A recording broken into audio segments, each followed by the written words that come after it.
Alors, la biosphère, ça englobe l'ensemble des écosystèmes de notre planète Terre. Cela regroupe donc tous les êtres vivants, qu'ils soient sur les continents, dans les océans ou dans l'atmosphère.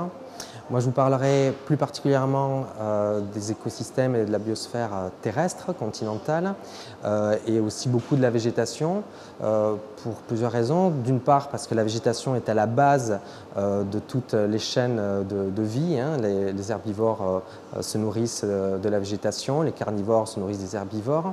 Donc c'est à la base de l'alimentation de toute vie sur Terre. Aussi, la biosphère végétale, c'est l'essentiel de la masse du vivant sur notre planète. Ça représente plus de 95% de la masse du vivant.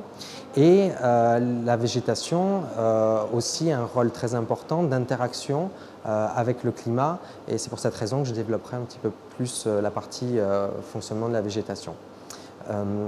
Alors, la biosphère est régie par un certain nombre de mécanismes. Il y a beaucoup d'espèces qui interagissent les unes avec les autres.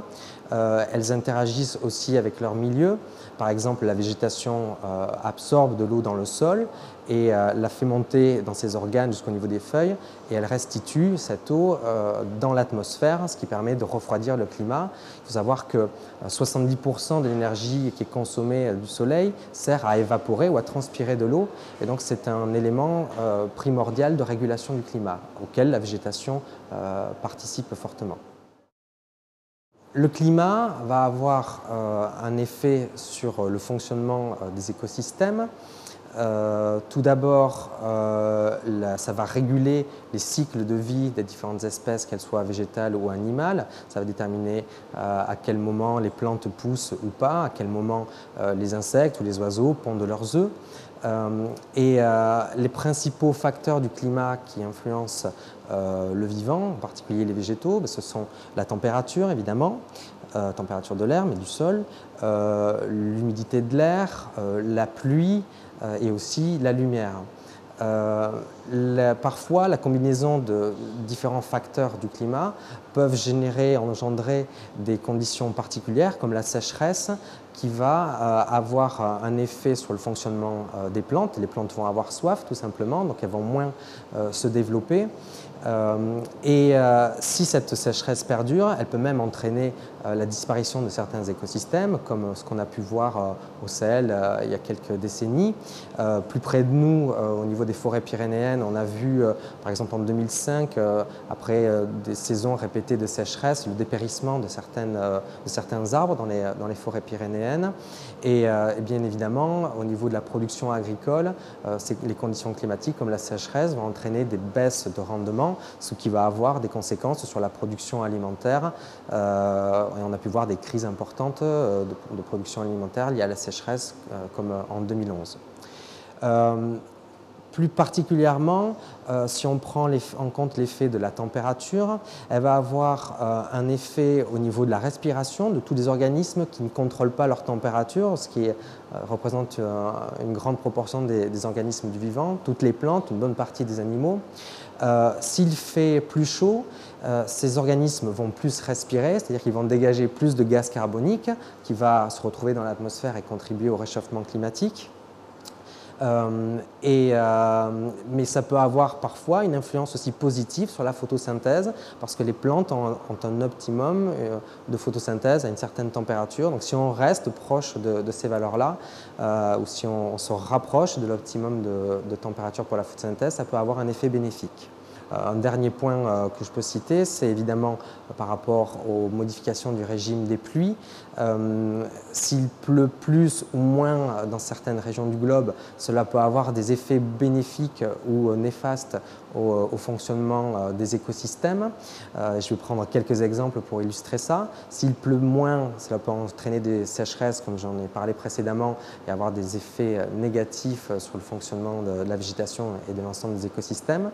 À l'inverse, s'il pleut trop, cela peut entraîner une saturation de l'eau au niveau des sols. Les plantes vont avoir du mal à développer leurs racines, les graines vont avoir du mal à germer, et donc la végétation aura aussi du mal à se développer. Donc, selon les effets positifs ou négatifs combinés de ces différentes variables, les écosystèmes terrestres, et en particulier la végétation, vont avoir un rôle plus ou moins efficace en termes d'absorption et d'émission de gaz carbonique. Et donc, cela va avoir des effets plutôt bénéfiques ou néfastes en termes de réchauffement climatique. Si on prend en compte aussi le cas des vignes, ce qu'on a pu observer ces dernières décennies, c'est qu'avec l'augmentation des températures, les dates de vendange sont de plus en plus précoces. Et ça a aussi un impact sur la qualité du vin, parce que le taux d'alcool dans le vin va augmenter à cause de l'accroissement de la quantité de sucre. Donc ça a des conséquences sur ce qu'on mange, sur la production alimentaire en général. Et le problème, c'est que avec l'évolution du climat, les zones climatiques vont se déplacer. Il y a certaines espèces végétales ou animales qui vont pouvoir s'adapter à ça, notamment en se déplaçant ou parce qu'elles ont des capacités d'adaptation au changement ou une gamme de conditions dans lesquelles elles peuvent vivre relativement large.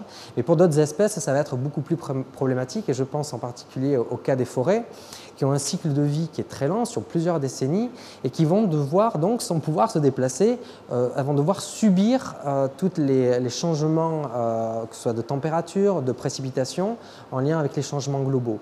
Et si on se retrouve dans quelques décennies avec le climat de Séville, par exemple, au niveau de Bordeaux, les forêts qui se trouvent dans cette région-là ne sont pas du tout adaptées à ces conditions climatiques-là, et on risque de voir des dépérissements forestiers. Donc cela aura des conséquences sur le fonctionnement des écosystèmes, sur les différents organismes qui y vivent, mais aussi sur la production, que ce soit alimentaire ou la production de bois dans ce cas précis, avec des répercussions économiques derrière.